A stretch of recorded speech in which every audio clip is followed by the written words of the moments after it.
اعوذ باللہ من الشیطان الرجیم بسم اللہ الرحمن الرحیم الحمد للہ رب العالمین والصلاة والسلام علی سید الانبیاء والمرسلین حبیب الہ العالمین بالقاسم محمد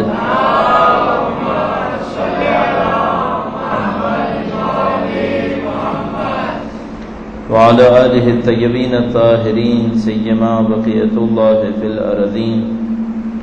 قال اللہ تعالی فی کتابہ الکریم بسم اللہ الرحمن الرحیم وَنُرِيدُ أَن نَّمُنَّ عَلَى الَّذِينَ اسْتُضْعِفُوا فِي الْأَرْضِ وَنَجْعَلَهُمْ أَئِمَّةً وَنَجْعَلَهُمُ الْوَارِثِينَ. درود بھیجیے گا محمد و آل محمد.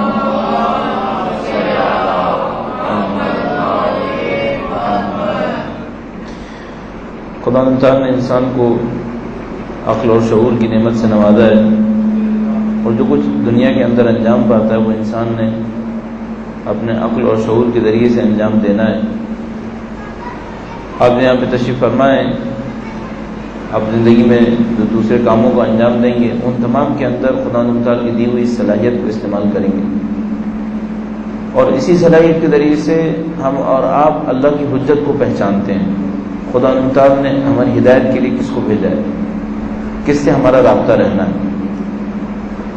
خوش قسمت وہ لوگ ہوتے ہیں کہ جو زندگی میں اس ہدف کو پہچان لیں جس کی خاطر ان کو زندگی گزارنی ہے.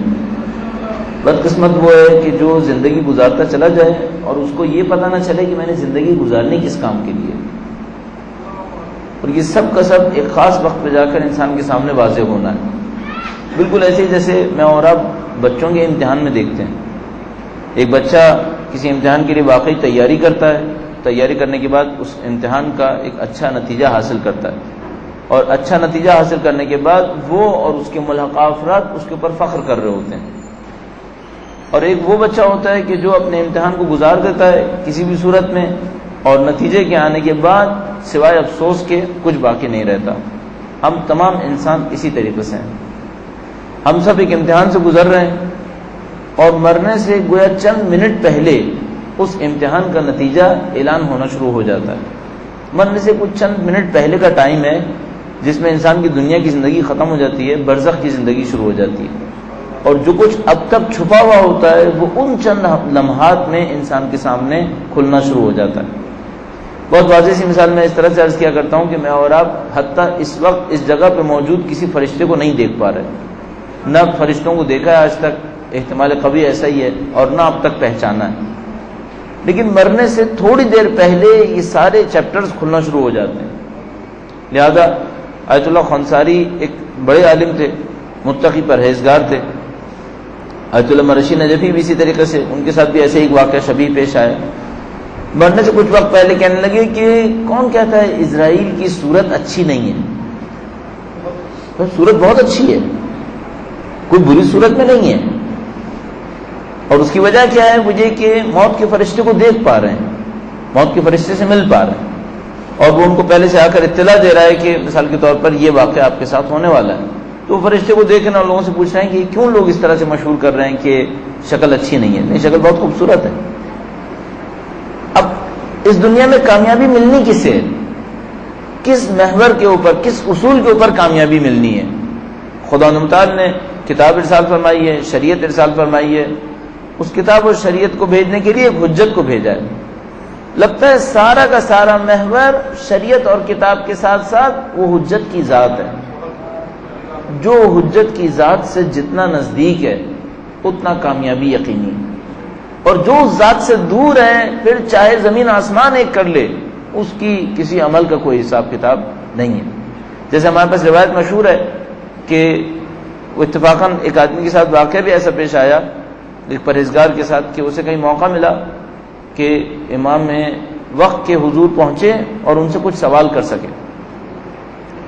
تو اس نے انجانے میں نہ جانتے ہوئے کہ یہ امام وقت ہیں یہی سوال پوچھا کہ یہ ایک روایت ہم نے سنی ہے کہ اگر کوئی شب و روز عبادتیں انجام دے، پورے دن نمازیں پڑھے، روزے رکھے، رات کو نمازیں پڑھے، حج ہر سال انجام دیتا رہے اور حب علی نہ ہو تو اس کا کوئی عمل قبول نہیں ہے.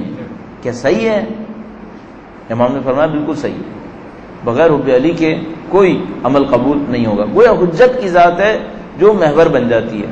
اب ہمیں اور آپ کو ایک امتحان سے گزرنا ہے، وہ یہ کہ حجت کی ذات اس زمانے میں جو ہے اس سے ہمارا رابطہ کیا رابطہ ہے۔ کل ہم نے اس کے اوپر بات شروع کی کہ ہم نے امام کو پہچانا کس انداز میں۔ اب ہم اور آپ میں اور تمام انسانوں میں اگر دیکھا جائے، شمار کیا جائے تو بہت زیادہ فرق ہوگا۔ جیسے ہر معاملے میں ہم میں اور آپ میں بہت فرق ہو سکتا ہے۔ مثلا ممکن ہے ہم میں اور آپ میں کوئی ایسا ہو کہ جس کا علم بہت زیادہ ہو، اور ہم اور آپ میں ہی کچھ ایسے ہوں جن کا علم کم ہو، کچھ کا تقویٰ زیادہ ہو، کچھ کا تقویٰ کم ہو۔ اسی طریقے سے کچھ ایسے ہیں جو بہت زیادہ حجت خدا سے نزدیک ہوں گے، کوئی ضروری نہیں ہے عالم ہو، کوئی ضروری نہیں ہے بہت مشہور کوئی آدمی ہو، ممکن ہے انتہائی سادہ زندگی گزارنے والوں میں سے ہوں۔ اتفاقاً اب تک جن لوگوں کے بارے میں ہمیں پتہ چلا ہے کہ جو حجت خدا سے نزدیک ہیں، علماء نے بتا دیا یا ان کی موت کی بات پتہ چل گیا، ان میں کچھ ایسے لوگ بھی ہیں جو علم کے اعتبار سے بھی کچھ نہیں تھے، علم کے اعتبار سے انتہائی سادہ تھے۔ مثلا کم سے کم 2 افراد کے جو 30-40 سال ہوئے انتقال ہوا دونوں کا، ان میں سے ایک آدمی درزی ہے اور اہل بیت اطہار علیہ السلام سے انتہائی نزدیک، اور ایک آدمی پیشے کے اعتبار سے موچی ہے اور اہل بیت اطہار علیہ السلام سے انتہائی نزدیک ہے۔ یعنی جو موچی آدمی ہے، واقعا اس کا ایک جملہ بہت عجیب جملہ ہے، آپ کی خدمت میں عرض کروں گا، درود بھیجے گا محمد وعلی محمد۔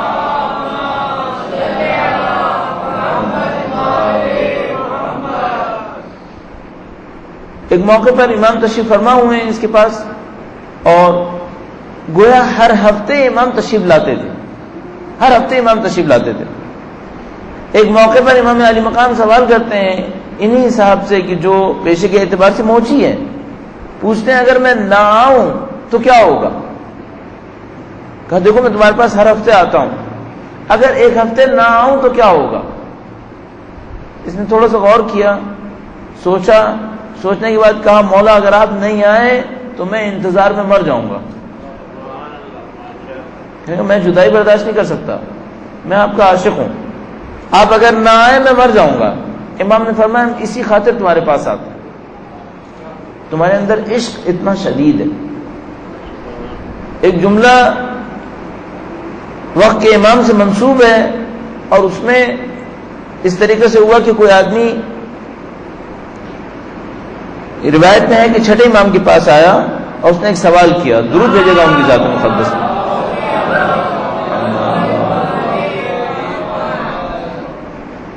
چھٹے امام سے ایک سوال کیا، اس سوال کا امام نے ایک جواب دیا، وہ جواب بعد میں وقت کے امام سے بھی منسوب ہے کہ انہوں نے امام نے بھی یہ جواب دیا۔ آخر اس نے سوال کیا، کہا مولا ایسا ہے کہ بعض لوگ تو آپ کی زیارت کرتے ہیں خواب میں، اور مجھے آپ کی زیارت نہیں ہوتی، بعض لوگ زیارت کرتے ہیں، میں آپ کی زیارت کیوں نہیں کرتا؟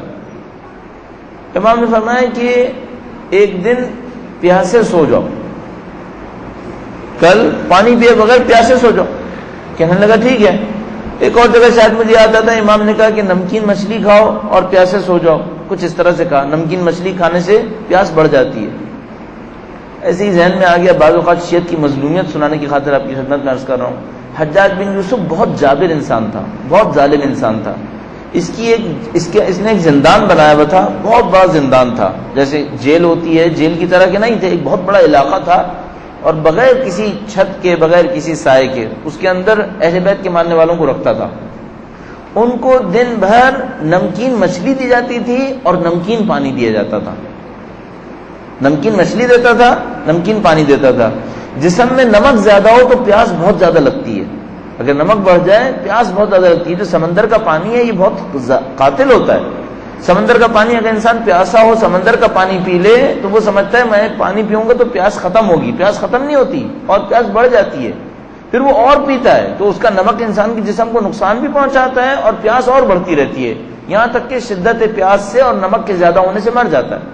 تو یہ حجاج بن یوسف بدبخت جو اہل بیت کے ماننے والے وہاں پر قید ہوتے تھے، ان کو نمکین مچھلی دیتا تھا، نمکین پانی دیتا تھا، تو کہتے تھے اگر کوئی اس جیل کے اندر چند مہینے گزار لے تو سیاہ حبشی بن جاتا تھا، حبشی بن جاتا تھا۔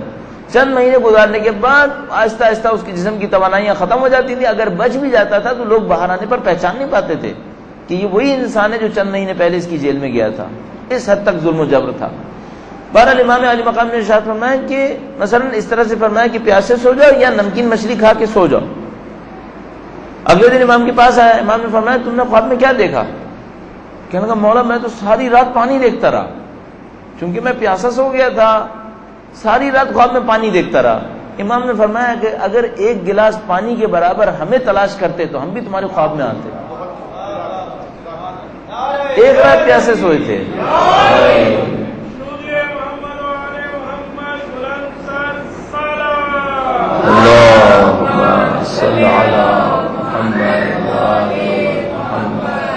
تم ایک رات پیاسے سوئے تو خواب میں تم نے پانی دیکھ لیا، اگر جتنے تم پیاسے سوئے تھے خواب میں پانی دیکھا، اگر اتنے ہماری طلب میں سوتے تو ہمیں بھی خواب میں دیکھ لیتے۔ بس ایک مشکل ہے ہم لوگوں کے ساتھ، وہ یہ کہ ہم ابھی معتقد ہیں، ابھی طالب نہیں ہے، جستجو نہیں ہے ہمارے اندر۔ اچھا ممکن ہے کوئی یہ کہے کہ مثلا کچھ لوگوں کو ہم دیکھتے ہیں بہت زیادہ جستجو بھی کر رہے ہیں، امام سے ملنا بھی چاہتے ہیں، یہاں بہت ساری چیزیں جو ہمیں اپنے آپ سے پوچھنی چاہیے۔ اصل ایک سوال، بنیادی سوال اپنے آپ سے پوچھنا چاہیے، امام کی اطاعت میں کیا کسی امام نے ہمیں حکم دیا ہے کہ ہم وقت کے امام کو تلاش کریں؟ ہم لوگ امام کے مطیع ہونا چاہیے، امام کا اطاعت گزار ہونا چاہیے ہمیں۔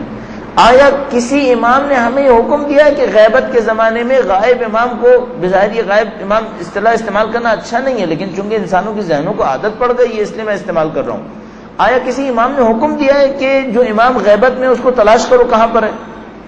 نہیں، حکم نہیں دیا، صرف یہ کہا ہے ان کی غیبت کو ختم کرنے کی جد و جہد کرو، یہ نہیں کہا تلاش کرو کہاں پر ہیں، ان تک پہنچنے کی کوشش کرو۔ کچھ لوگ یہ سمجھتے ہیں ہماری ذمہ داری ہے ہمیں پہنچنا ہے، البتہ ہم اور آپ تو گویا ہم لوگ تو وادی سے ہی باہر بیٹھے ہوئے ہیں، ہم تو جستجو میں بھی نہیں ہیں۔ حقیقت یہ ہے کچھ لوگ ہیں جو بہت جستجو کر رہے ہوتے ہیں، پتہ نہیں کون کون سے علم کو استعمال کر رہے ہوتے ہیں، کہیں کوئی علم جفر استعمال کر رہا ہے، کوئی علم رمل استعمال کر رہا ہے، کوئی علم اعداد استعمال کر رہا ہے کہ امام کا وجود مقدس کہاں ہے۔ غافل ہیں اس بات سے کہ کسی امام نے ہم سے نہیں کہا کہ اپنے امام کو غیبت کے زمانے میں تلاش کرو، یہ نہیں کہا۔ ہاں انہوں نے یہ ضرور کہا ہے تم منتظر رہو، تم تیاری کرو، تم ان کے ساتھ اپنا دل کو جوڑنے کی کوشش کرو، یہ نہیں کہا ڈھونڈنے کی کوشش کرو۔ اور اگر ہم واقعاً طلبگار ہوتے، امام کو طلب کرنے والے ہوتے، تو سوال ہی پیدا نہیں ہوتا تھا کہ امام نے ہمارے پاس نہیں آنا تھا، امام نے تو آنا تھا، تو 10 دفعہ ارشاد فرماتے ہیں۔ تو ہم طلب کرنے پر معمور نہیں ہیں، تیار رہنے پر معمور ہیں۔ اور اس بات کو ہمیشہ ذہن میں رکھیں کہ جب بھی ہمارے اندر کچھ صلاحیت بنی، کہیں نہ کہیں ان کے دیدار سے مشرف ہو جائیں گے، لیکن اس پر معمور نہیں ہے۔ اس سے زیادہ کس بات پہ معمور ہیں؟ اپنے دل کو جوڑنے پر، اپنے دل کو جوڑنے پر معمور ہیں۔ ایک واقعہ آپ کی خدمت میں عرض کرتا ہوں، درود بھیجے گا محمد وآل محمد۔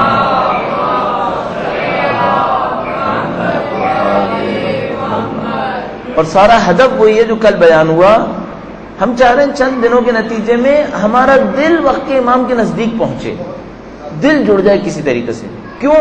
ابھی عرض ہوا، حجت خدا سے اگر رابطہ جڑ جائے، یہ ساری دنیا کچھ اور نظر آنے لگتی ہے۔ پھر اپنے آپ سے پوچھنا چاہیے، چلیے تھوڑا سا اس کی تشریح کرنے کے لیے، میسر میں تمار کے بیوی بچے نہیں تھے، سلمان فارسی نے مثلا زندگی گزاری کسی چیز سے دل نہیں لگایا سوائے امیر المومنین کی محبت سے، ان لوگوں کی زندگی میں کچھ نہیں تھا، صلی اللہ علیہ وسلم،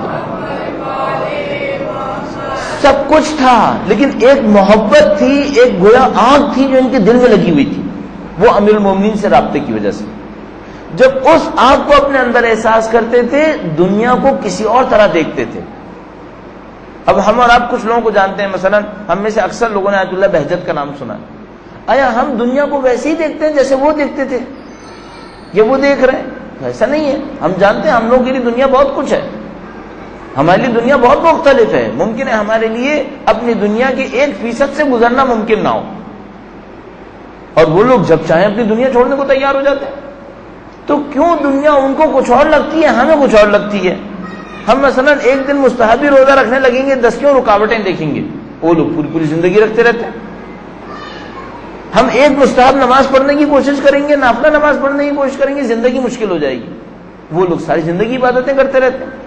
کیوں؟ کوئی اور ان کے دل کے اندر جذبہ اٹھا ہوا ہے۔ اب ہماری کوشش کیا ہے ہم میں شاید جذبہ نہیں ہے، لیکن محنت کریں گے شاید جذبہ جاگ جائے گا، تمام وسائل کو بروئے کار لائیں گے، تمام رکاوٹوں کو ختم کریں گے، کچھ نہ کچھ امام کی محبت کا جذبہ ہمارے دل میں بھی جاگ جائے گا۔ رکاوٹیں کیا ہیں؟ ایک رکاوٹ آپ کی خدمت میں عرض کرتا ہوں، یہ واقعہ کسی عطار کا ہے، عطر بیچنے والا، کافور بھی بیچتا تھا۔ کہتا ہے میری دکان پہ دو آدمی آئے ایک دفعہ، ان کے حال احوال سے دیکھا، میں نے دیکھا علاقے کے لوگ نہیں ہیں، کہیں باہر کے علاقے کے ہیں۔ تو کہنے لگا میں نے ایسی جستجو کرنے کے لیے ان سے پوچھا کس علاقے کے ہو؟ کہنے لگے تمہیں کیا کام، تم سے ہم نے کافور مانگا، کافور دو۔ کہنے لگا نہیں اگر بتا دو تو کیا ہوگا؟ پیچھے پڑ گیا ان لوگوں کے، کس علاقے کے ہو، کس علاقے کے؟ انہوں نے کہا ہم اس علاقے کے نہیں ہیں، کسی علاقے کے نہیں ہیں۔ کہنے لگے کسی علاقے کے نہیں ہو، یہ کیسے ہو سکتا ہے؟ کہیں سے تو آئے ہو۔ کہنے لگے نہیں ہم کہیں سے نہیں آئے۔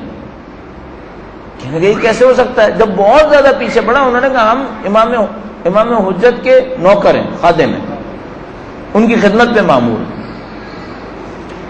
کہنے لگے کیسی خدمت ہے؟ کہنے لگے خدمت ہے، نوکر ہوتے ہیں ان کے، ہم بھی ان کے نوکر ہیں۔ کہنے لگا میرے پاس کیوں آئے ہو؟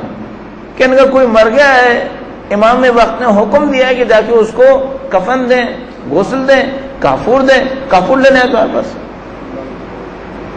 اب مجھ سے ہوا ان کے، کہنے لگا کہ مجھے امام کے پاس لے چلو۔ کہنے لگا اجازت نہیں ہے۔ کہنے لگا نہیں اب تو تم نے بتا دیا ہے، اب تم لے ہی چلو، اگر وہاں تک لے چلو پھر میں اجازت لے لوں گا۔ کہنے لگا ہمیں اجازت نہیں کہ تمہیں وہاں تک بھی لے کے جائیں۔ کہنے لگا نہیں امام سے ایک دفعہ معافی مانگ لینا، یہ کرنا، بہت مصر ہوا۔ کہنے لگا مجھے لے چلو۔ کہنے لگا ٹھیک ہے لے کے چلے۔ یہ عطار خود بیان کرتا ہے اپنی کتاب میں، متعدد علماء نے اس کے اوپر تصدیق کی ہوئی ہے کہ ہاں یہ واقعہ صحیح اس نے کہا، اس کے اوپر اعتماد تھا۔ صاحب کہتا ہے ہم ایک جگہ پہ چلے، پانی تک پہنچے، ایک جگہ پانی پہ پہنچے، دیکھا وہ لوگ تو پانی پہ چل رہے ہیں۔ اس نے دیکھا ان لوگوں کو آواز دی، کہا میں بھی تو ہوں یہاں پر۔ کہنے لگے کہ تمہیں نہیں معلوم، تم اپنے وقت کے امام کو آواز دو۔ اب جو ہم لوگ جب کہتے ہیں نا تو لوگ سمجھتے ہیں کہ شاید ہم لوگ کر پائیں گے، نہیں اتنا آسان نہیں ہے، اس طرح پریکٹس کرنے پہ بھی نہیں ہو پائے گا، بہت کچھ کرنا پڑے گا۔ ابھی اس کے واقعے میں دیکھیے گا، کہیں گے تو اپنے وقت کے امام کو آواز دو اور چلو۔ کہنے گا آج تک تو نہیں ہوا تھا۔ کہنے گا ابھی تم کو کہہ رہے ہیں کرو۔ اس نے مولا کا نام لیا اور جو جملہ اس نے کہا یا صاحب الزمان ادرکنی، اور پانی کے اوپر چلنا شروع کر دیا۔ دیکھنا چلنا شروع کر دیا۔ کہنے کا پانی پہ بالکل ایسے چل رہے تھے جیسے خشکی پہ چل رہے تھے۔ چلتے چلتے اچانک اس کے ذہن میں آیا کہ اس نے کچھ صابن بنائے تھے، چھت کے اوپر رکھ کے آیا تھا کہ وہ خشک ہو جائیں۔ دیکھنے لگا کہ فضا میں کچھ بادل سے آئے ہوئے ہیں تو شاید بارش ہونے والی ہے۔ خیال آیا کہ اگر بارش ہو گئی تو وہ جو میں نے صابن رکھے خشک ہونے کے لیے وہ خراب ہو جائیں گے۔ جیسے یہ خیال آیا ڈوبنے لگا، ڈبکیاں کھانے لگا پانی میں۔ اس نے چیخ کر ان سے کہا کہ بھائی میں تو ڈوبا، مجھے بچاؤ۔ وہ آئے، انہوں نے اس کو زمین سے پانی سے نکالا، سیدھا کھڑا کیا۔ کہنے لگا تم نے یقیناً کوئی گڑبڑ کی ہے۔ کہنے لگا مجھے یاد آیا کہ میرے صابن رکھے تھے وہ پانی میں، ہوا میں ابھی شاید نمی آ رہی ہے تو خشک نہیں ہوگی۔ کہنے لگا بس تم لوگوں کی یہی حالت ہے، تم سے دنیا نہیں چھوٹتی، دنیا چھوڑو گے تو امام یاد آئے گا۔ کہنے لگا پھر میں کیا کروں؟ کہنے لگا توبہ کرو، دوبارہ امام کو پکارو۔ اس نے توبہ کی کہ مولا اب اپنا ذہن صاف رکھوں گا اور یہ کروں گا وہ کروں گا۔ دوبارہ امام کو پکارا، دوبارہ پانی پہ چلنے لگا۔ قصہ مختصر کہتے ہیں آگے چلے، بہت آگے گئے، ایک خیمے تک پہنچے، بہت نورانیت تھی، یہ تھا وہ تھا، مختصر کرتا ہوں، وہاں تک پہنچے، یہ لوگ اندر گئے۔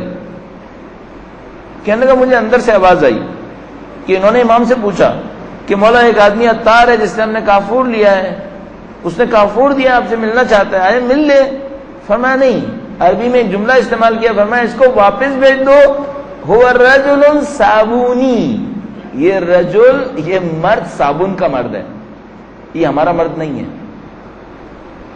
یہ ہمارا نہیں ہے، یہ صابن کا ہے، اس کو واپس بھیج دو۔ اصل مشکل ہم لوگوں کے ساتھ، میرے جیسوں کے ساتھ، آپ جیسوں کے ساتھ یہاں پر ہے۔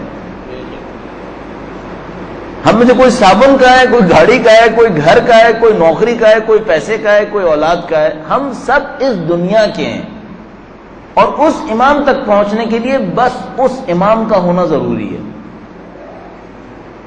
جو یہ کام کر گیا، اب اپنے دل سے باقی چیزیں نکال گیا، حجت خدا سے جڑ گیا، وہ پہنچ جائے گا۔ اور جو ہم جیسے لوگ رہ گئے، چھوٹی چھوٹی چیزوں پہ مرنے والے، وہ صابن دیکھ رہا ہے، ایک اور واقعے کے اندر موجود ہے، سواری دیکھ رہا تھا، یہ کر رہا ہے، تو یہ سب چیزیں پیچھے رہ جائیں گی۔ اور اسی وجہ سے ہم لوگوں کے دلوں میں وہ آگ نہیں ہے۔ کیوں بعض لوگ اتنے تڑپتے ہیں امام کے لیے، قربانیاں دیتے ہیں، جانیں فدا کرتے ہیں؟ ہزاروں لاکھوں لوگ تاریخ کے اندر ایسے موجود ہیں جو امام کے نام پہ جان دیتے رہے. ہم کیوں نہیں ہیں ایسے؟ ہم اپنی زندگی میں مشغول ہیں. ہماری زندگی بھی بہت چھوٹی سی ہے، دنیا بہت چھوٹی سی ہے، ہم اسی میں مشغول ہیں. اور کچھ لوگ قربانیاں دیتے رہے. اب کیوں کوئی قربانی دیتا ہے؟ مقدمات کیسے طے کیے جائیں؟ ان مقدمات کو کس طرح سے انجام دیا جائے؟ مثلا فرض کریں میرا جیسا ایک آدمی ہے، دیکھ رہے نہیں بھائی ہم تو رجل صابونی ہے، اب کام کیسے شروع کریں؟ تو چند نکات سے اپنے کام کو شروع کرنا ہوگا، وہ میں آپ کی خدمت میں عرض کر دیتا ہوں. درود بھیجے گا محمد و آل محمد.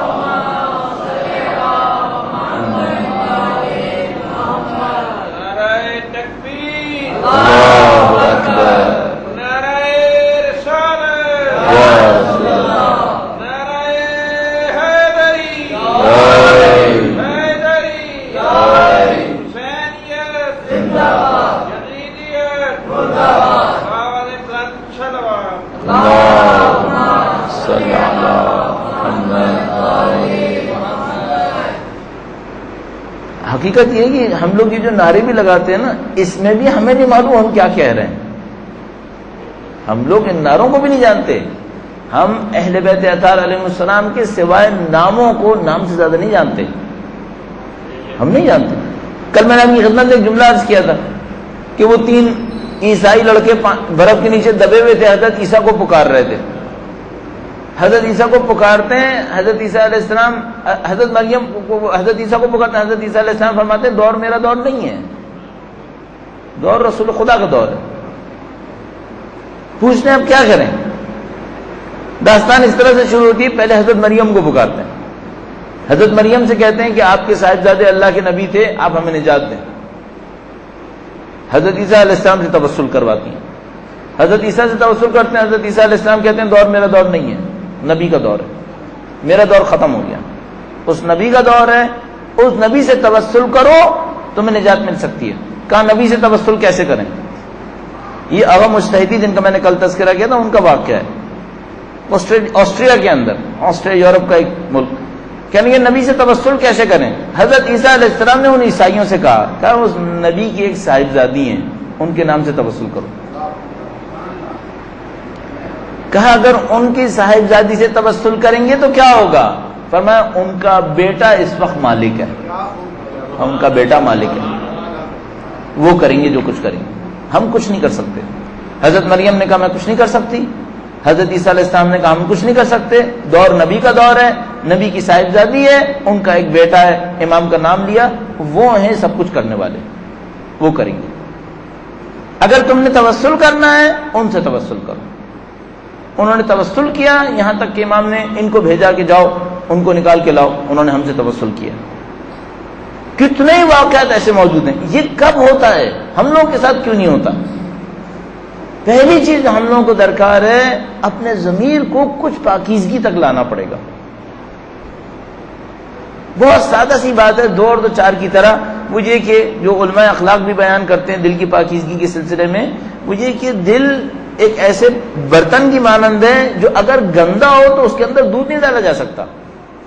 گندے برتن میں دودھ ڈالیں گے دودھ خراب ہو جائے گا، وہ دودھ آپ کی کسی کام کا نہیں رہے گا. آپ حب اہل بیت گندے برتن میں نہیں ڈال پائیں گے، اس کو صاف کرنا پڑے گا. اس نورانیت تک پہنچنے کے لیے اس کو کچھ نہ کچھ صاف ستھرا کرنا پڑے گا. اچھا ممکن ہے کوئی یہ کہ اس کا مطلب آپ کہہ رہے ہیں گناہگار حب اہل بیت نہیں پائے گا. ایک صورت ہے اگر گناہگار سچی توبہ کرے پھر حب اہل بیت پالے گا. کیوں؟ سچی توبہ کرنے کے بعد اس کا دل صاف ہو چکا ہوگا. سچی توبہ کر لے دل صاف ہو جائے گا. جب دل صاف ہو جائے گا تو نورانیت اہل بیت وہاں پر اثر کرے گی. پھر کتنے واقعات ہمارے پاس موجود ہیں.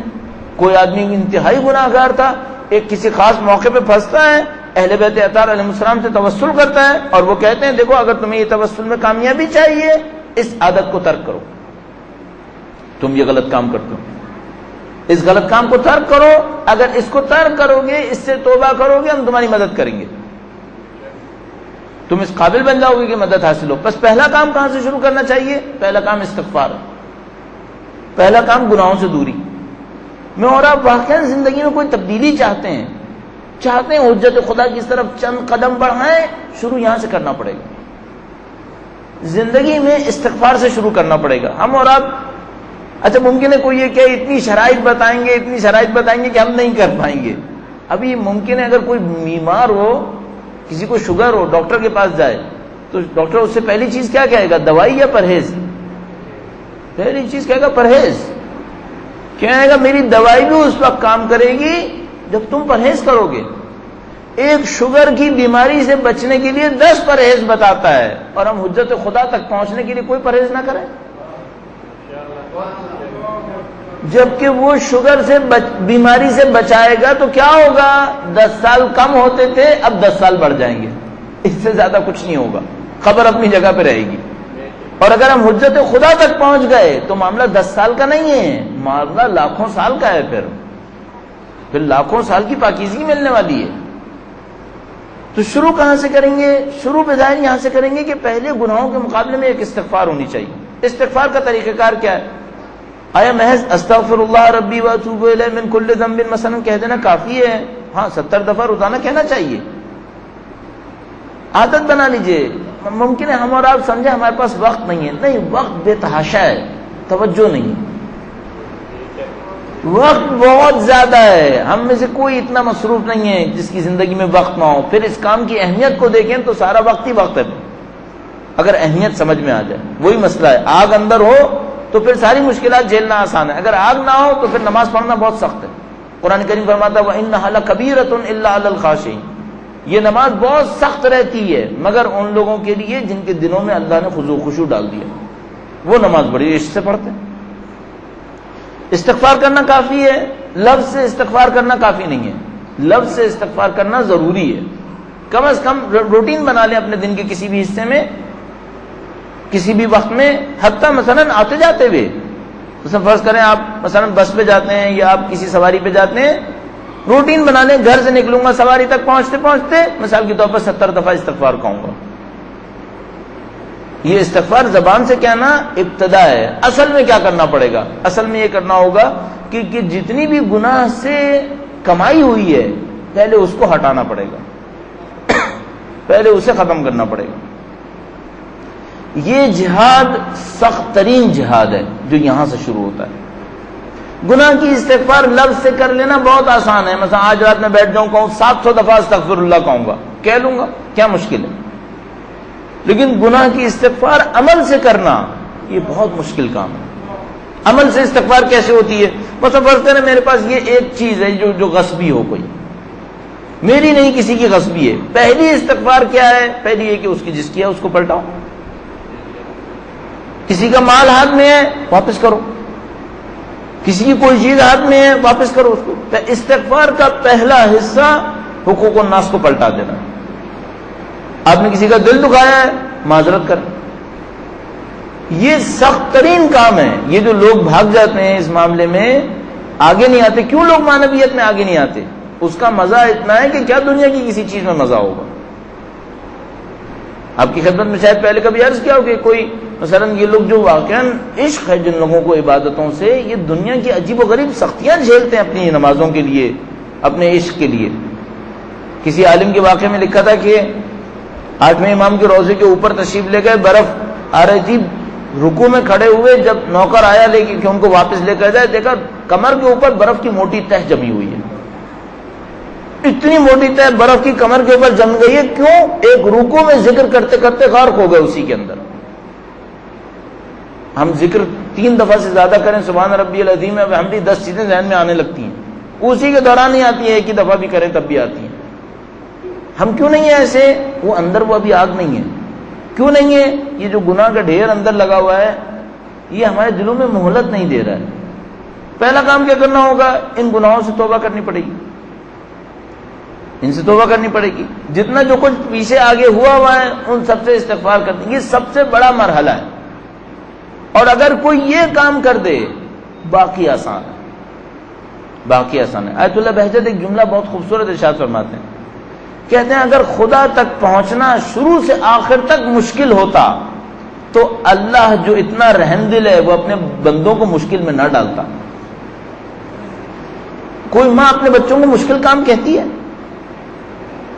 وہ اگر مشکل کام بھی کہتی ہے تو ایسا کوئی مشکل کام کہتی ہے جس کے آخر میں بہت مزہ ہوتا ہے. مثلا ہم لوگ اپنے بچوں سے کہتے ہیں بھائی پڑھو، تو بچہ کہتا ہے کیا مصیبت میں ڈال دیا، ہر وقت پڑھتے رہو پڑھتے رہو، لیکن ہمیں پتا ہوتا ہے آج پڑھے گا کل بہت مزے لے گا. ہم لوگ جیسے دنیا دار اپنے بچوں کو سختی میں نہیں ڈالتے، اس لیے سختی میں ڈالتے ہیں آگے مزے لینے. تو خدا ہمیں ہمیشہ سختی میں ڈال دے گا؟ خدا ہمیں کیوں سختی میں ڈالتا؟ اگر نماز میں واقعاً سختی ہوتی تو ہمیں کیوں سختی میں ڈالا اس نے؟ ساری زندگی سختی جھیلیں، ساری زندگی سختیوں میں نماز پڑھیں؟ نہیں، اس کو پتا ہے شروع میں سختی ہے، بعد میں اتنا مزہ ہے کہ یہ مزے لے گا پھر بعد میں. آیت اللہ مرشی نجفی نے اپنی زندگی کے جو آخر میں وصیت نامہ کیا، اس میں ایک جگہ پہ لکھا کہ بہتر ہے احتیاطاً میری زندگی کی ساری نمازیں دوبارہ پڑھ لی جائیں. اور اس میں وجہ یہ بتائی کہ آخر میں مجھے نماز میں اتنا مزہ آتا تھا کہ نہیں معلوم میں نے مزے کی خاطر پڑھی ہے قربت اللہ کی خاطر پڑھی ہے، اتنا مزہ آتا تھا نماز کے اندر. اگر ساری زندگی سخت ہوتا معاملہ تو خدا کی مصیبت میں ڈالتا اپنے بندوں کو. اس کا مطلب ہے شروع میں سخت ہے، بعد میں بہت مزہ ہے اس کام کے اندر. ہم لوگ سے وہ شروع کی سختی اگر جھیل لی جائے، جس میں شروع میں پہلا مرحلہ کیا ہے؟ استغفار کریں، گناہوں سے اپنے آپ کو دور کرنے کی کوشش کریں. اہل بیت کی پاکیزگی گناہوں کے ساتھ جمع نہیں ہوتی، اس کو ہمیں اپنے اندر سنبھالنا پڑے گا. اور جب گناہوں سے سنبھالنا شروع کریں گے خود بخود وہ خود رہنمائی کریں گے، خود بخود رہنمائی کریں گے. بعض اوقات ایسا بھی ہوتا ہے اہل بیت جب دیکھتے ہیں مثلا اس آدمی کے اندر کچھ توانائی ہے، آگے بڑھنے کا حوصلہ کر رہا ہے، خود آ کر بتاتے ہیں اب تمہیں کیا کرنا چاہیے، اب کون سی دعا پڑھو، اب کون سی نماز پڑھو. ایک بچی کا واقعہ آپ کی خدمت میں عرض کرتا ہوں، درود بھیجیے گا محمد وعلى محمد.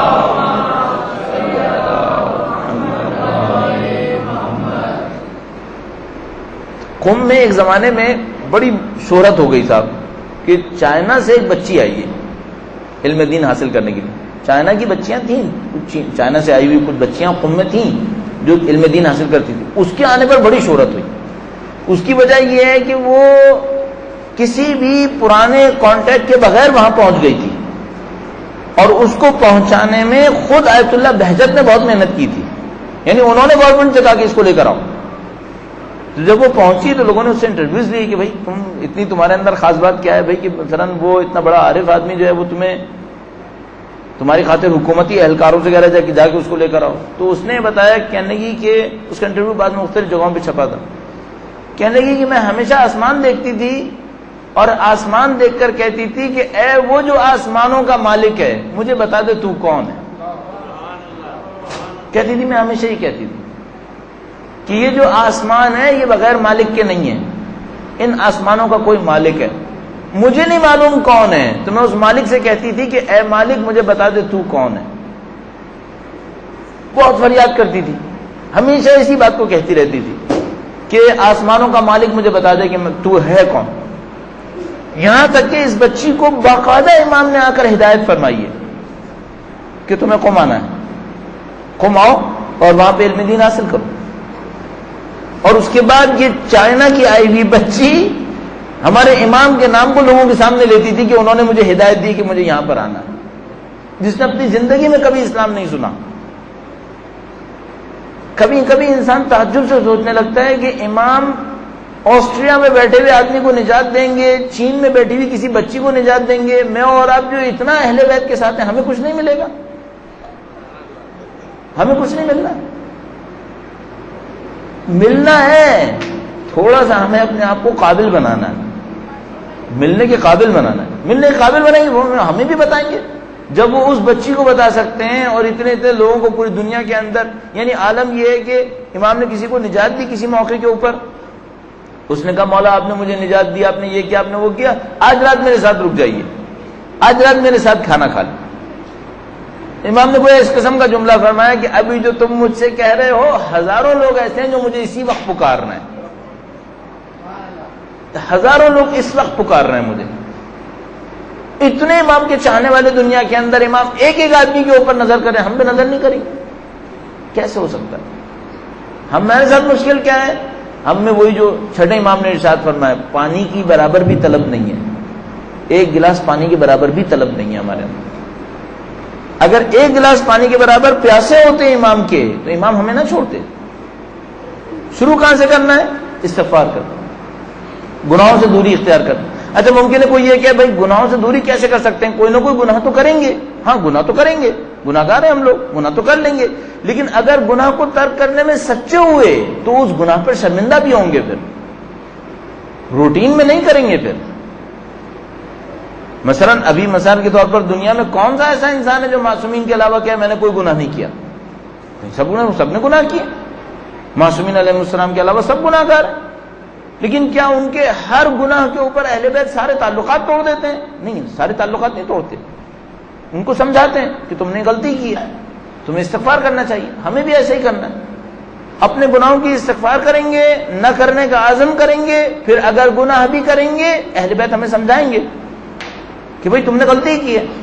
اگر کوئی بچہ کلاس کے اندر اچھا ہو، ہمیشہ اچھا ہو، ایک آدھ دفعہ غلطی کرے تو کیا استاد اس کو باہر نکال دیتا ہے؟ ایک آدھ دفعہ تو کہہ دیتا ہے کہ بھئی تم اچھے بچے ہو، تم یہ حرکتیں مت کرو، ایک آدھ دفعہ تو موقع دیتا ہے، تو اہل بیت کو موقع نہیں دیں گے؟ اسے کیسے ممکن ہے؟ اب تک موقع دیا ہے، ابھی بھی تو موقع ہی دیا نا، ہم لوگ یہاں بیٹھے ہوئے ہیں، نہ موقع دیتے تو ہم آ سکتے تھے یہاں پہ، مشغول کر دیتے ہمیں کہیں پر بھی۔ اتنے منافق پڑے ہوئے دنیا کے اندر، اتنے 5 ارب انسان پڑے جن کو نبی کا نام سننا نصیب نہیں ہوا، ہمیں نصیب ہو گیا تو موقع ہی دیا تو نصیب ہوا نا۔ گناہوں سے بچنے کی کوشش کریں، استغفار کریں، کچھ رابطہ بنائیں۔ رابطہ بنانا کسے کہتے ہیں؟ چونکہ ہم لوگ بعض وقت بعض معاملات میں بالکل ابتدائی لیول پر پہنچے ہوئے ہیں، تو ہم ایک ایک چیز کی تشریح کرنے سے زیادہ بہتر ہوگا۔ چند دن پہلے ابھی ایک جگہ پر جمعے کی نماز سے پہلے میں ایک جگہ کہیں درس دے رہا تھا، تو میں نے کہا خدا کو دل سے پکاریں، تو ایک آدمی نے نیچے سے آواز دے کر کہا یہ دل سے کیسے پکارتے ہیں؟ درود بھیجے گا محمد و آل محمد کا۔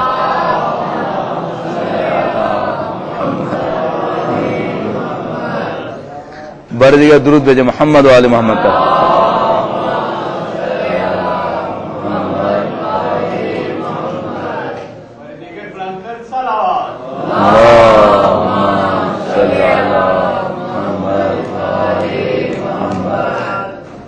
ایک بار پھر درود بھیجے گا محمد و آل محمد کا۔ صلی اللہ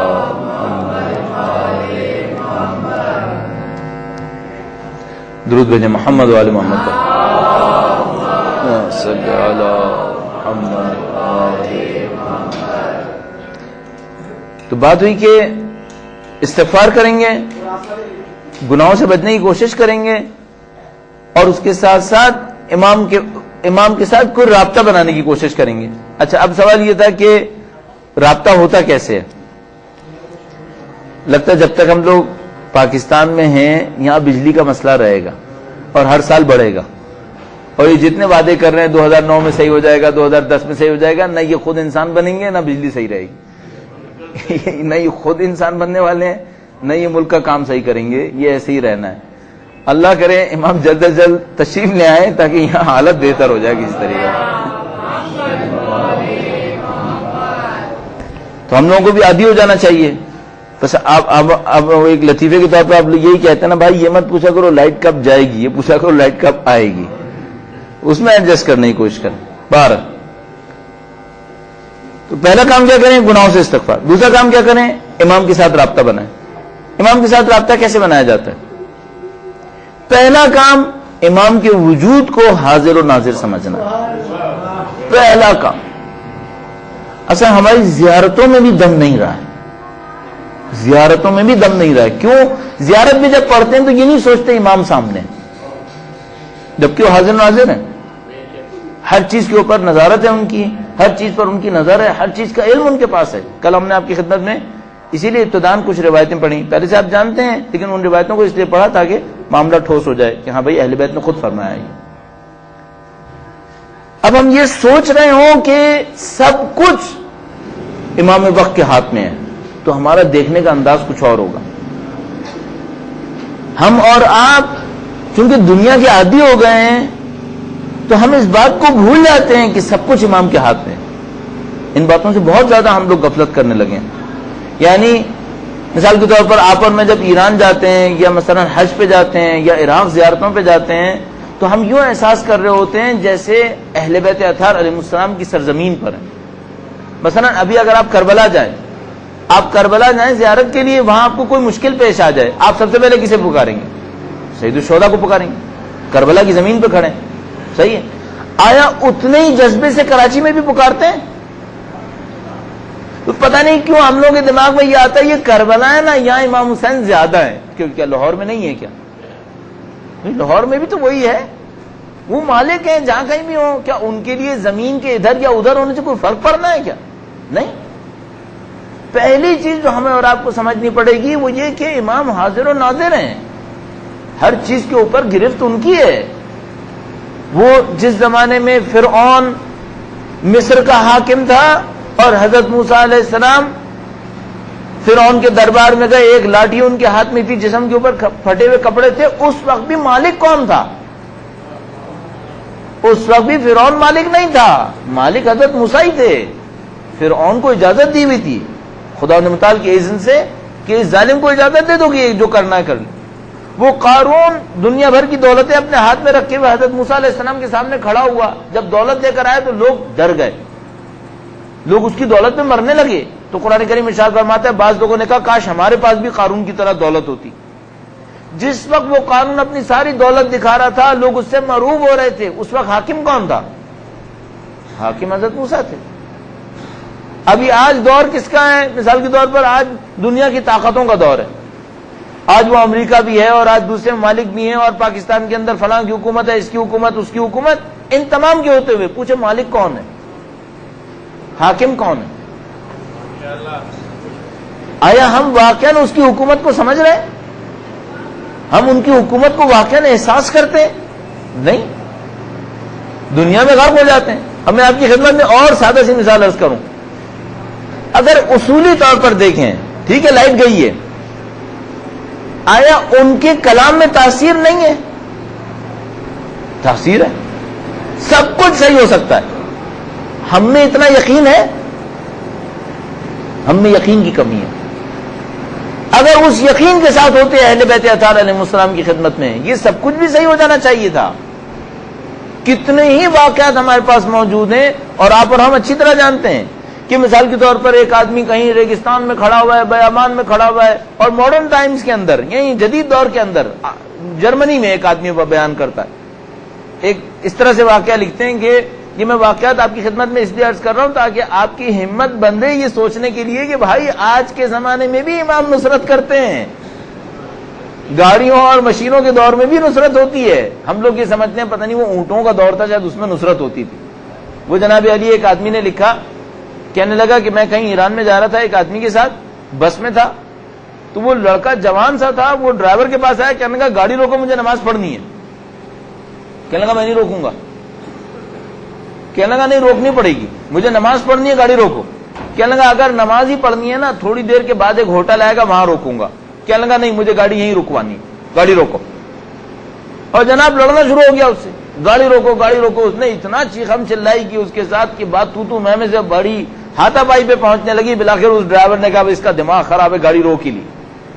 گاڑی روکی, اس نے نماز پڑھی. ایک مولانا صاحب پیچھے پیچھے انہوں نے دیکھا موقع اچھا, بھائی میری تو ہمت نہیں تھی ڈرائیور سے لڑتا, یہ نماز پڑھ رہا, اس کے پیچھے انہوں نے بھی نماز پڑھی. دونوں واپس بس میں بیٹھ گئے. پھر انہوں نے اس جوان سے آ کر کہا بھائی تو نے بڑی ہمت دکھائی, یہ ڈرائیور بڑے بد اخلاق ہوتے ہیں لیکن تو نے بڑی ہمت دکھائی کہ اس سے اول وقت نماز کے لیے بس رکوا لی. کہنے لگا مجھے یہ کرنا پڑے گا. کہنے لگی کیوں؟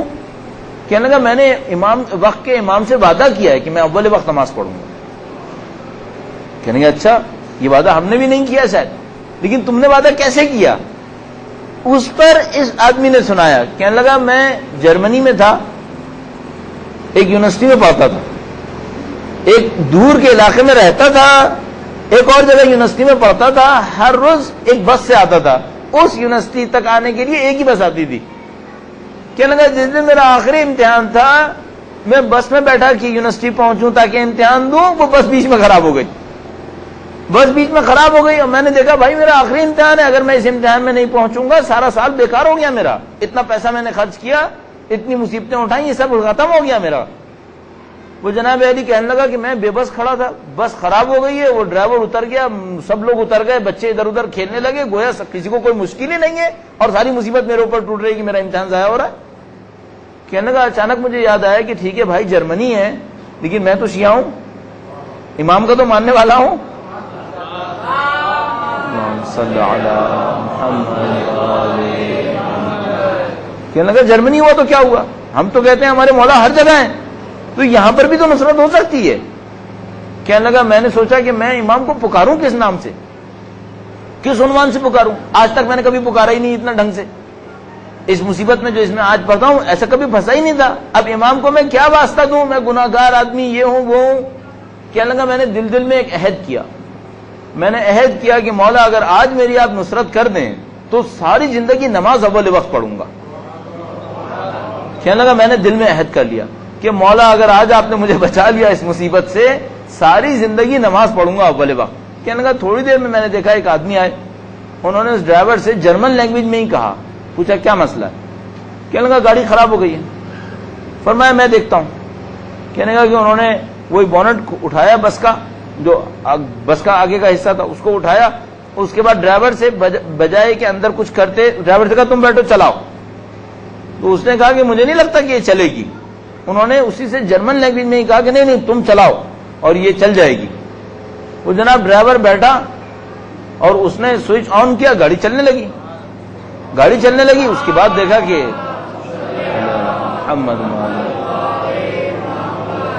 اس کے بعد انہوں نے اشارہ کیا سب کو کہ بھائی تم سب لوگ بیٹھ جاؤ. اب یہ بھی بیٹھنے لگا. اچانک اس کو یاد آیا کہ میں نے نظر کی تھی, یہ کون ہے جو اس طرح سے آئے, انہوں نے گاڑی صحیح کر لی. کہنے لگا ابھی میں سوچ رہا تھا, گاڑی میں بیٹھ چکا تھا کہ وہ جو آئے تھے وہ اندر آئے, اندر آ کر مجھ سے فارسی میں کہا کہ اپنا وعدہ بھولنا نہیں, نماز اول وقت پڑھنی ہے.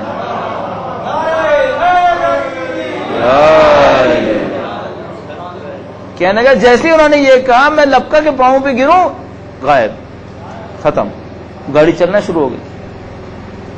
ابھی کاش ہم لوگ یہ سمجھ جاتے کہ بھائی جرمنی اور امریکہ سے فرق نہیں پڑتا, پوری دنیا امام کی ہے.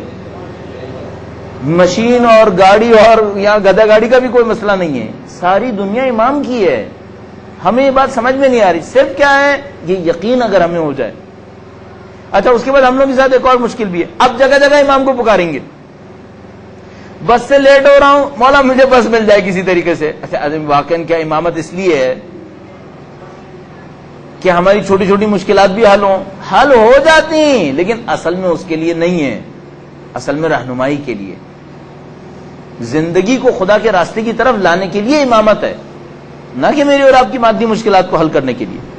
مادی مشکلات کو حل کرنے کے لیے دوسرے وسیلے ہیں. اگر انہوں نے آ کر مدد کی, اس آدمی کی گاڑی چلا دی اس لیے کہ یہ اس کے نام پر خدا کی طرف جانے کی طرف جا رہا تھا, امام نے اس کو ایک راستہ عنایت فرما دیا کہ ہاں ٹھیک ہے معجزہ دیکھ لے, اور اس معجزے کو دیکھنے کے بعد اللہ کے راستے کی طرف چلنے کی کوشش کرے. ایسے واقعات میں ابھی آپ کو سنانا شروع کروں شاید گھنٹوں لگ جائیں گے, جتنے میرا حافظہ ساتھ دے سکے. پتہ نہیں کتنے واقعات ایسے واقعات ہیں جس میں امام تشریف لائیں, لوگوں کی نصرت کیے, اور نصرت کیوں کیے, تاکہ لوگ خدا کی طرف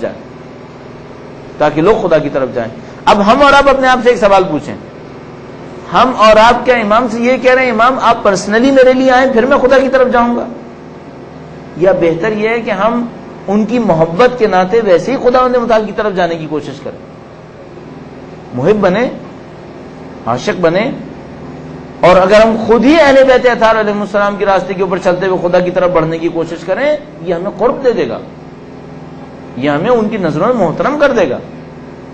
اب آپ جب میں نے آپ کی خدمت میں عرض کیا, اب ایسے ہی یوں ہی بیٹھ کے سوچیں, اور آپ جانتے ہیں میں انفارمل ساری باتیں کر رہا ہوتا ہوں اسی لیے کوئی خطابت کا انداز نہیں رکھتا. ایسے ہی اپنے ذہن میں سوچیے گا یہ جو آپ یہاں بیٹھے ہیں اس کی امام کو خبر ہے یا نہیں ہے, اس پہ ذرا غور کرتے رہیے گا, گھر جا کے بھی سوچیے گا. مثلا میں جب آ رہا تھا تو میں سوچ رہا تھا کہ آیا مولا کو یہ پتا ہوگا کہ میں ان کا ذکر کرنے والا ہوں, سوچ رہا تھا ہاں پتا ہوگا مولا کو کہ مثلا چند ان کے چاہنے والے جمع ہوں گے, ان کا ذکر یہاں پر ہوگا.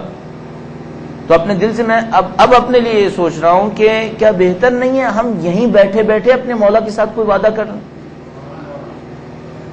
آپ کو خدا نے متعلق موقع دیا ہے, مجھے اور آپ کو خدا نے متعلق موقع دیا ہے کہ ہم شاید ایسے نہ ہوتے, ایک موقع مل گیا ہے. ابھی فی الحال کم سے کم ایسا ہو گیا ہے کہ تھوڑی دیر کے لیے ہمارے دلوں میں وقت کے امام کا تذکرہ آنا شروع ہو گیا. یہ موقع ملا ہے, اس موقع کو ہاتھ سے نہ جانے دیں. اپنے لیے کچھ وعدہ کر لیں. مثلا کیا وعدہ کر لیں؟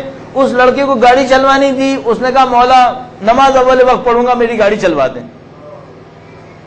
ضروری نہیں ہے کچھ لین دین ہی کریں تو امام سے وعدہ کریں، بغیر لین دین کے بھی وعدہ ہو سکتے ہیں. آپ بغیر لین دین کے وعدہ کر لو. مثلا کیا وعدہ کریں آپ کی مرضی ہے، کوئی بھی وعدہ کر لو. اس نے نماز اول وقت کا وعدہ کیا، یہ بھی میں آپ کی خدمت میں عرض کرتا چلوں، متعدد دفعہ امام کسی سے ملتے ہیں، اصرار کرتے ہیں اس بات کے اوپر نماز اول وقت پڑھو، اصرار کرتے ہیں اس بات کے اوپر نماز اول وقت.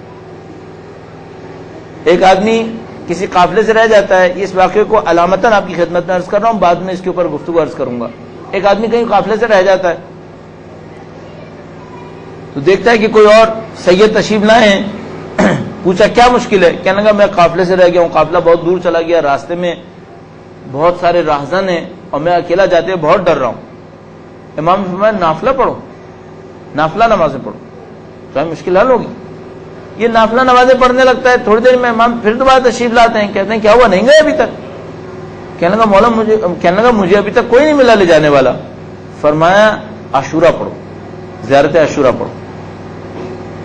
اس نے زیارت عاشورہ پڑھی، جبکہ کہتا ہے کہ مجھے زندگی میں کبھی زیارت عاشورہ یاد نہیں ہوئی تھی، لیکن اس دن میں نے زیارت عاشورہ بھی پڑھی، دعائے صفوان بھی پڑھی زیارت عاشورہ کے بعد. کہنے لگا تھوڑی دیر میں پھر آئے، کہا تم ابھی تک نہیں گئے؟ کہنے لگا کہ مجھے کوئی لے جانے والا ابھی تک نہیں ملا. فرمایا چلو زیارت جامعہ پڑھ لو، زیارت جامعہ پڑھو. کہنے لگا مجھے زندگی میں کبھی زیارت جامعہ یاد نہیں ہوئی، میں نے اس دن پوری زیارت جامعہ پڑھی، زیارت جامعہ کبیر، وہ بھی مفاتیح الجنان کے اندر موجود ہے. تھوڑی دیر میں تشریف لائے، فرمایا نہیں گئے؟ کہنے لگا کہ ابھی تک کوئی نہیں آیا مجھے لے جانے کے لیے. فرمایا چلو میں تمہیں خود لے کے جاتا ہوں. ایک سواری کھڑی کی وہاں پر، خود تشریف فرما ہوئے، کہا میرے پیچھے بیٹھ جاؤ. یہ بیٹھ گیا. اس کے بعد چلتے رہے، فرمان لگے کہ یہ آدمی نے بتایا بعد میں، کہا کہ انہوں نے مڑ کر کہا دیکھو تم نافلہ پڑھو، نافلہ پڑھو، نافلہ پڑھو. پھر فرمایا زیارت عاشورہ، زیارت عاشورہ، زیارت عاشورہ. پھر تیسرے میں کہا زیارت جامعہ، زیارت جامعہ، زیارت جامعہ. ہر جملے کو 3 دفعہ دہرایا میرے سامنے. کہا یہ تم کرو تاکہ تمہاری زندگی میں آسانیاں آنے شروع ہو جائیں. ابھی ہم لوگوں نے کچھ سیکھنا ہے یا نہیں سیکھنا ہے؟ ایک طریقہ یہ ہے آپ نے سنا، انسنا کرو، گھر چلے جاؤ، گھر چلے جاؤ، نہ میں سیکھوں نہ آپ سیکھو. نہیں معلوم دوسرا موقع ملے گا یا نہیں ملے گا. اگر کچھ سیکھنا ہے کوئی ایک چیز کم سے کم سیکھ لینی چاہیے نا، کوئی ایک چیز سیکھ لیں. مثلا کوئی ایک چیز اپنی زندگی کے اندر ابھی تبدیل کرنے کی سوچ لیں. اتنی دیر خدا متعال نے ہمارے اور آپ کے دلوں میں امام کے ذکر کی نعمت ڈالی ہے، اس کا کوئی تو احسان چکائیں ہم. اگر احسان چکانا چاہ رہے ہیں اپنی زندگی میں کسی ایک چیز کا انتخاب کر لیں، کوئی ایک چیز آج سے پابندی کر لیں. زیارت عاشورہ مثلا اگر آپ 100 دفعہ نہ پڑھیں، ایک ایک جملہ پڑھیں، کتنی دیر لگے گی؟ 10-12 منٹ لگ جائیں گے. زیارت عاشورہ نہیں لی جا سکتی؟ زیارت عاشورہ لے لیں. یہ طے کر لیں کہ بھائی میں نے ہر روز زیارت عاشورہ پڑھنی ہے، 10-12 منٹ لگیں گے.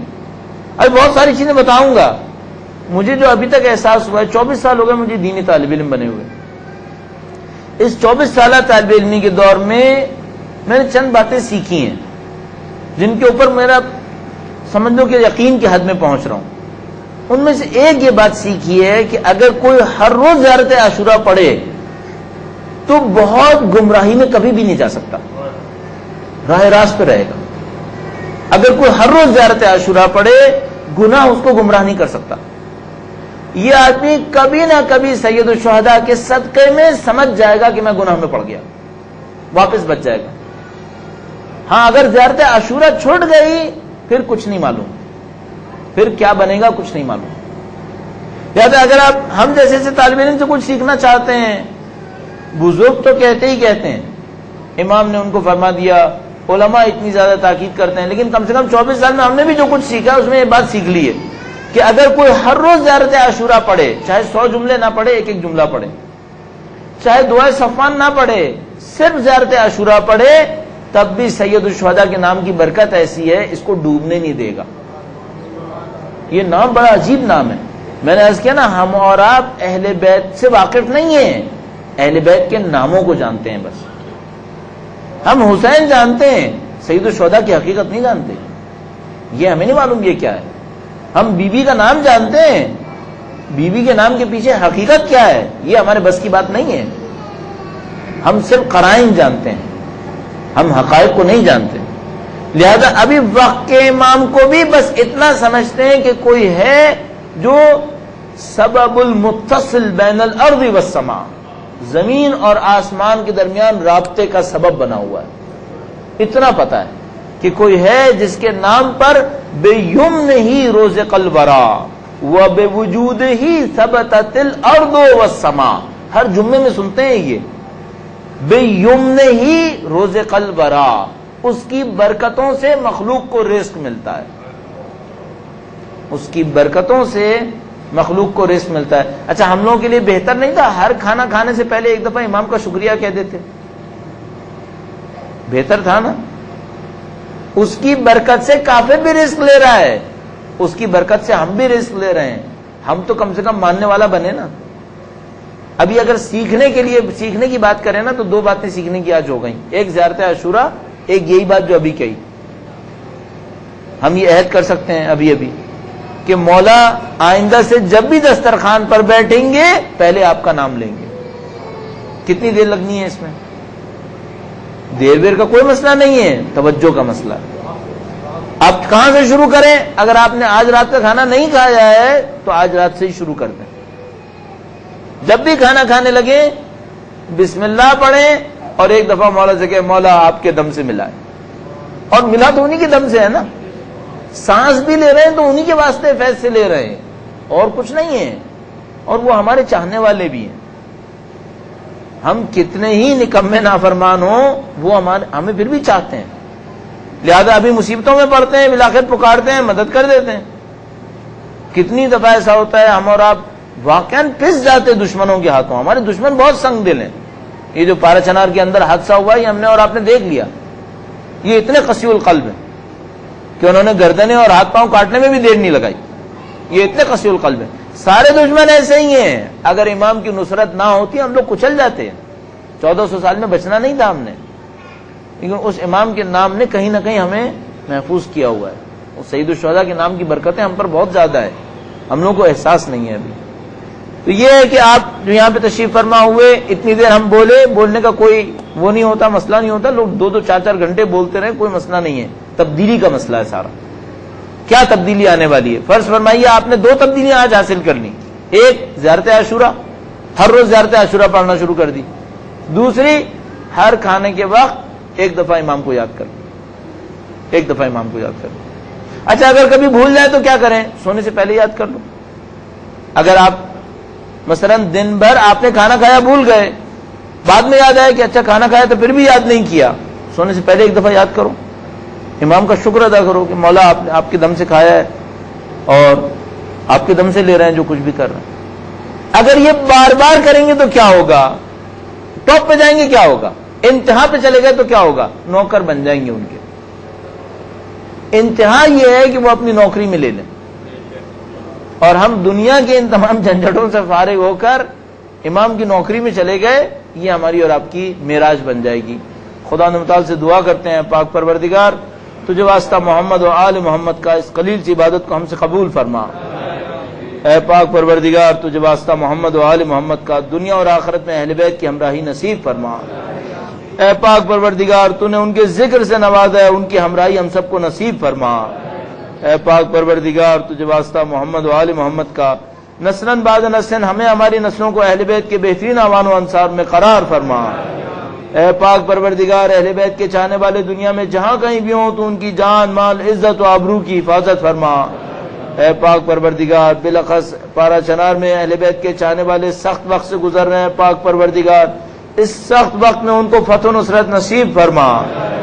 لبنان میں, عراق میں اہل بیت کے چاہنے والی مصیبتوں میں پاک پروردگار پرچم اہل بیت اطہار علیہ السلام کو فتح و نصرت نصیب فرما. اہل بیت کے مقابلے میں پاک پروردگار صہیونیت کا اور امریکہ کا منحوس پرچم ہے, پاک پروردگار ان دونوں دشمنان اہل بیت کو نیست و نابود فرما. اے پاک پروردگار تجھے واسطہ سید و سردار مولا اور آقا کا ان کے ظہور مبارک میں تعجیل فرما. تجھے واسطہ محمد و آل محمد کا ہمیں اور ہماری نسلوں کو ان کے بہترین اعوان و انصار میں قرار فرما. اس دنیا سے زندگی کا اختتام اہل بیت کی راہ میں شہادت قرار فرما۔ ایک سورہ فاتحہ، 3 مرتبہ سورہ اخلاص ان تمام مومنین کے لیے کہ جو ان مشکلات اور مصائب کے دور میں دشمنوں کے ہاتھوں مارے گئے، اور آپ کے اپنے مرحومین، ہمارے مرحومین، اور یہ چند مرحومین جن کے نام یہاں پہ لکھے ہیں، بیگم وہ محمد طفیل، بیگم محمد ابراہیم، محمد قدیر امام دین اور ان کے خاندان کے تمام مرحومین۔ ایک سورہ فاتحہ، 3 مرتبہ سورہ اخلاص سے بسم اللہ الرحمن الرحیم، الرحمن الرحیم مالک یوم الدین، ایاک نعبد و ایاک نستعین، اهدنا الصراط المستقیم صراط الذین انعمت علیہم غیر المغضوب علیہم ولا الضالین۔ بسم اللہ الرحمن الرحیم، قل هو اللہ احد اللہ الصمد لم یلد ولم یولد ولم یکن له کفوا احد۔ بسم اللہ الرحمن الرحیم، قل هو اللہ احد اللہ الصمد لم یلد ولم یولد ولم یکن له کفوا احد۔ بسم اللہ الرحمن الرحیم، قل هو اللہ احد اللہ الصمد لم یلد ولم یولد ولم یکن له کفوا احد۔ درود بھیجیے گا محمد و آل محمد۔